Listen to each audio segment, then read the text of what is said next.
All right, so how's it going, my comic chat army? We're here today with Daniel Kalban, the creator of The American Dream. How you doing, Daniel? I'm good. So, thank you for joining us today. We're going to get started that way. Mhm. How many issues do you have out of The American Dream? American Dreams has issues 1 through 5 out, and we're working on the trade to hopefully launch on July 5th. Nice. What's the book about? What's the elevator pitch? Okay, so it's 1900, New York City. A Jewish immigrant, Jake Gold, is working in a squad job by day in a gang at night. And then one night, a experiment by Thomas Edison goes horribly awry. Jake gains superpowers and has to figure out what to do with them. It's against the backdrop of the Gilded Age. So you get to run into some very famous faces. Some good, some evil. Okay. And is issue 5, like 1 through 5, the entire arc? That's the whole first arc. Okay. Where'd you get inspiration from? So literally, I was like, because I listen to a lot of musicals. I'm a Broadway buff as well as a comics buff. And I was, one day, because I was at the time I was really from like fanfic to wanting to do my own stuff. This is going back to, I want to say 2016. Now, I was listening to the score of Ragtime. Ragtime was a novel that got turned into a musical. Basically, it's set around the same era, but it's basically focused on 3 different plot lines. But again, characters interacting with historical figures. And I was like half asleep, kind of napping, listening to the music. I was like, what if superheroes were in this kind of era? And that's when the light bulb moment went ding. Yeah. And so I started writing what was then called Modern Colossus or Modern Colossi. And at the time, another friend and I was writing another comic which we pitched to a publisher, which I think doesn't even exist anymore. I'm not sure. And at the time after we pitched, it's like the publisher asked Daniel, "Do you have anything else you have in the pipeline?" I'm like, "Oh, I have this Modern Colossi script." And the guy goes, "It's good. I like the story, but you need to change the title." So I changed it to American Dreams. And that publisher kind of fell through. Went to another publisher. That publisher broke up during the pandemic. So they had published 1 through 3. So 4 and 5 I self-published. Oh, nice. Did you kickstart every single one? All but issue 2. Okay. Why was that? Did you have enough residuals from 1? No. What happened was I kept asking the then publisher, when is issue 2 coming out? When is issue 2 coming out? And he just decided to launch it at Baltimore Comic-Con in 2019. Okay. Just to launch it then and there because the book was done. It was ready to go. Nice. Where can we pick the book up currently? You can pick it up digitally because I still need to figure out how to do more physical stuff post conventions. I'm just trying to. I'm going to send you the link. It's the Atlas Studios Square site. I'll get it from you at the end after the interview. Yeah, I'll just put it in the chat momentarily. But yeah, there we go. All right. I hope that pops up. That'd be cool. Yeah, and people like it. And then I recently did a Kickstarter for a different kind of book called Night Wrath, which is a very 90s feel. And that did beyond my expectations on Kickstarter. It kind of blew up. I kind of blew up, so I was like, what? It like blew past all my planned stretch goals. I'm like, okay, I have to figure out, more stretch goals like ASAP. That's a good problem to have. Yeah. So I'm assuming it's fully funded. Can we get that at the same website? It's not uploaded yet. I literally have just sent the printing files to the printer yesterday. Okay. I just distributed it digitally to all our Kickstarter backers who have filled out their surveys so far this week. So I'm trying to hold off a little bit longer, for like another week or 2 before I officially upload the digital file to the store site. Can I ask who are you printing through? Come again? I said, who are you printing through? Comic Impressions in Florida. Hey, nice. That's my day job. They're very good to me, and it was really funny because last year, so I placed an order simultaneously. One order was for the Kickstarter, the other was for like stuff I needed for, I believe it was Baltimore Comic-Con. Okay. And what happened was I got the 2 boxes in. I thought, oh, it's my order. It was technically my order. It was 2 boxes that were meant to go to my fulfillment person for the Kickstarter. So we had to do like a quick swap via UPS. She lives all the way in Montana. And so we did it again for this Kickstarter. I did a big order for what we need for Night Wrath, and that's going to go to the shipping person. This time it's in Iowa. It's still the same company, but they're wanting me to ship to a different person in Iowa because it's more centrally located. And I placed an order for me just for my event because I'm doing a Terrificon in Connecticut in July. And the person at the printer said, just to make sure, this order goes here, this order goes there. I'm like, yep. Because we didn't want to feel, I even said to them in the note, do not mix this up. Right. You said you're going to be at what Comic-Con in July? Terrificon at the Mohegan Sun Casino in Connecticut. Okay. How far do you travel? Do you go to local Comic-Cons in your area? What state are you in? I'm in New York City. I'm in Brooklyn. I did a bunch of local Comic-Cons in 2019. I think mostly along the Eastern Seaboard, so several on Long Island, one con in New Jersey, a con in Philadelphia, and then I traditionally do Baltimore because it's kind of like was the first con I ever did as a seller. So I consider it like kind of my lucky charm. Mm-hmm. And then 2020, of course, hit. No conventions. 2021 hit, and I'd only had Baltimore lined up. And then I also tried to get to New York Comic Con, which is the hometown show, and I didn't get in. Got a pro pass, but I didn't get the table. And then all of a sudden, C2E2 kind of fell in my lap. I have relatives in Chicago who I can ship stuff to, so they can bring it to me at the hotel, bring it to me to our hotel, so we can go set up. And I'm like, let's do C2E2. And I got one of my friends, who's a great artist by the name of Kyler Claudefelter, to split the table with me, and we did Chicago C2E2 last December. Nice. So is it cheaper to mail the stuff ahead of you before you travel there than receive it? It's cheaper to ship it ahead, especially if you have relatives. Okay. Because otherwise you'd be paying a hefty airline fee. Wow. All right. Yeah. Yeah. I was talking with my parents because I was thinking of doing Fan Expo Denver next year, and they're thinking, oh, let's do a massive vacation in Denver. And we were thinking of doing Amtrak at least one way, so we wouldn't have to worry too much about luggage. Mm-hmm. And also because my mom doesn't fly that often. She hates airports now. Yeah. Which you can't blame her. Right. And I want to do WonderCon next March, which will be a week or two after my birthday. And a whole bunch of friends want to go because we also want to do Disneyland, which I haven't been to in years. So I wanted to go back and have a fun week out there as kind of like a birthday treat for myself, and as well do the convention. But I do have relatives in LA, but they're busy, so I might just end up shipping my stuff to the hotel, or if the convention center has a receiver place, I would ship it to them. I was looking at Terrificon's people who do that. I'm like, okay, me and my friend are just going to haul this stuff into our suitcases because I don't want to pay X amount of money for will be less than their minimum amount, and they charge they say the minimum amount it's like their charges per 100 weight, and the minimum they charge for 200. So it's like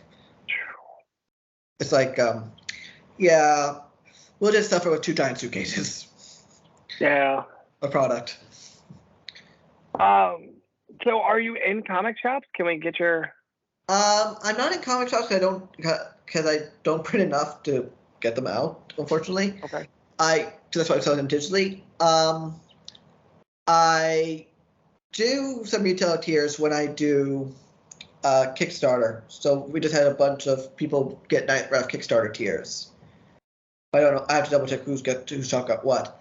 But interestingly enough, I do have a contract with a Dutch publisher for a Dutch translation, and they just put American Dreams into like a combined issues 1 and 2, one big what they call album, and that's now in Dutch and Belgian comic book shops. So that's cool. Exciting. That's so cool, man. That you got your book translated into Dutch. Yeah, I might submit because there's people now that do like a lot of open calls. So I think after the trade of Volume 1 comes out, I might start pitching American Dreams 1 through 5 as a mini series to a few publishers. You can see that can get wider distribution. Yeah, when you do the trade paperback Kickstarter, I'm gonna jump on it. I'd like to check your book out. So is American Dreams your first comic book ever? Yes and no. I had a web comic that lasted like 1.5 issues length. And at the time I was still doing American Dreams, but at the time I was working part-time at the union my dad represents. And I only made so much money a week. This is before I went to my current job, which I work for a law firm as a kind of like a general factotum. And basically I had something I had to give. It was either the web comic or the comic, and the comic won out. Nice. So how do web comics work? Do they come out weekly, monthly, or just whenever you can get them out?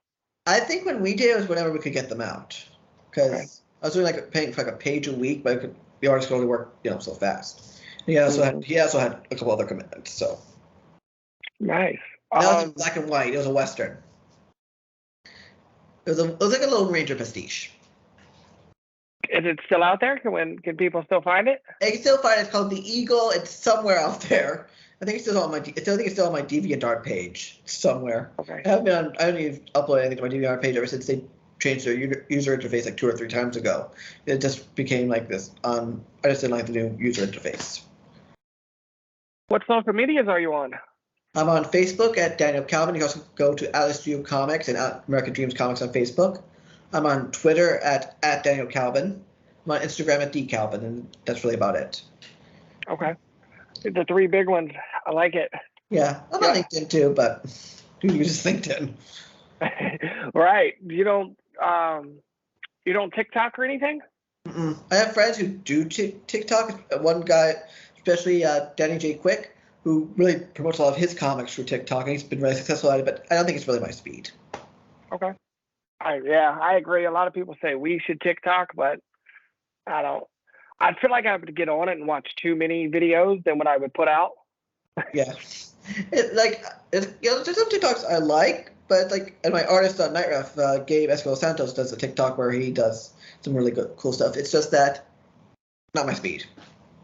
I know you have a YouTube channel. How often do you post to your channel?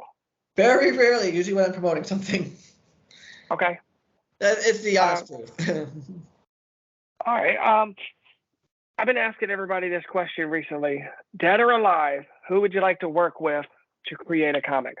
Jim Lee. Oh, I'm just from the top here.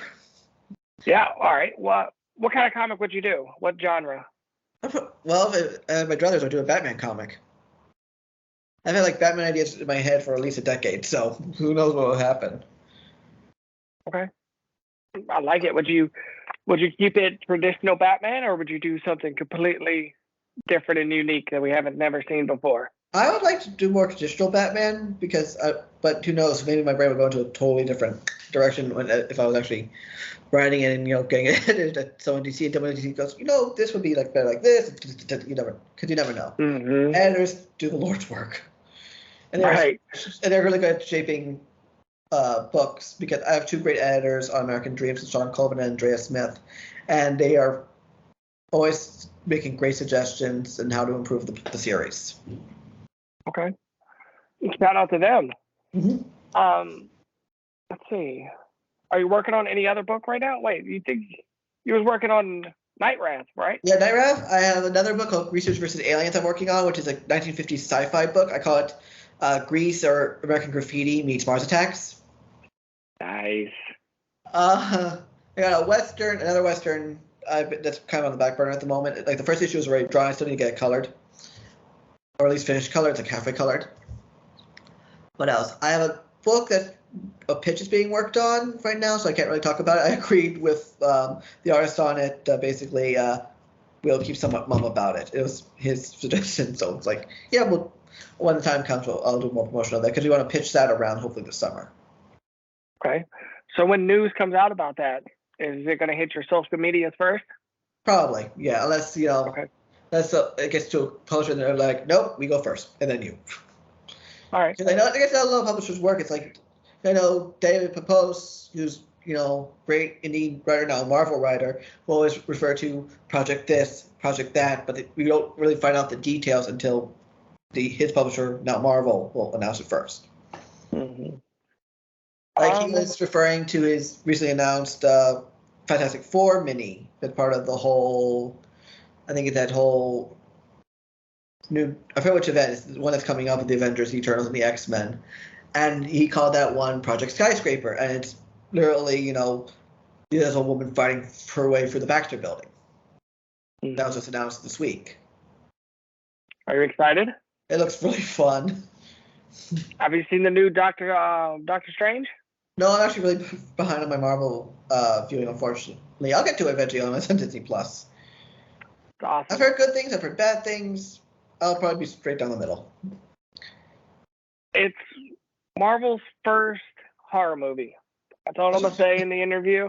Yeah, that's why I've read the Wikipedia entry just because I know it's going to be spoiled for me anyway, by Twitter. So why not spoil myself? And I heard it's like a horror movie to the point where people are like, "Why is this PG-13?" And I'm like, "There's a reason why Temple of Doom created the PG-13 rating." Mm-hmm. It should have been rated R, but Disney, right? Yeah. Well, it's like they say, it's like, oh, the Batman should have been rated R, and it's like, you want to get the most seats for the money, so you make the most money back. And well, the Batman really pushed the envelope with PG-13, including one F-bomb. And I counted because I wanted to make sure, this is the one F-bomb you're allowed at PG-13. Yeah. It still is solidly a PG-13 movie. You probably don't want to take your younger kids to it, but still, it's not like, because there's degrees of PG-13. There's a PG-13 when I was growing up where it's like Mask of Zorro, The Mummy, and then there's PG-13 where it gets a lot darker. It just pushes that R edge. Okay. Well, let's see. Oh, out of issue 1 through 5, did you put yourself in there anywhere in the background or? I should have, but I don't think Dodie or I thought. Dodie and Tebby, my penciler and inker, did sneak themselves into issue 2 in one of the crowd scenes. Nice. Okay. And in Night Raft 1, we did make a reference to my great grandparents. Except I misspelled it, so that was on me. But it's a frame store in the first panel of issue 1. In the very first panel. And it's a frame store because my great grandparents ran a frame factory just before the Great Depression. So we're great grandparents. Oh, sweet. Yeah. I appreciate you taking the time to come talk to me today, Daniel. Is there anything you want to say before we go? Look out for the American Dreams Kickstarter coming July 5th. All right. Volume 1, softcover and hardcover. All right, thank you, sir. And some new story stuff that's going to be released that's part of this. So you're going to add new content that you can only get in this trade? New content, yes. It's going to be a new prologue and 2 shorts. Nice. Okay. So they're making their debut in that trade. All right. And you said what day is that? July 5th. July 5th. Yeah. All right. Thank you, sir. Day. Yep. Thank you for taking the time to come talk with me. Thank you. Problem. Thanks for being here. What? You mean you haven't subscribed to Comicchatauthority? Oh, come on. Subscribe already. What are you waiting for? It's no big deal. Like, man, don't forget to tell him to hit that like button. Yeah, that too. Just subscribe.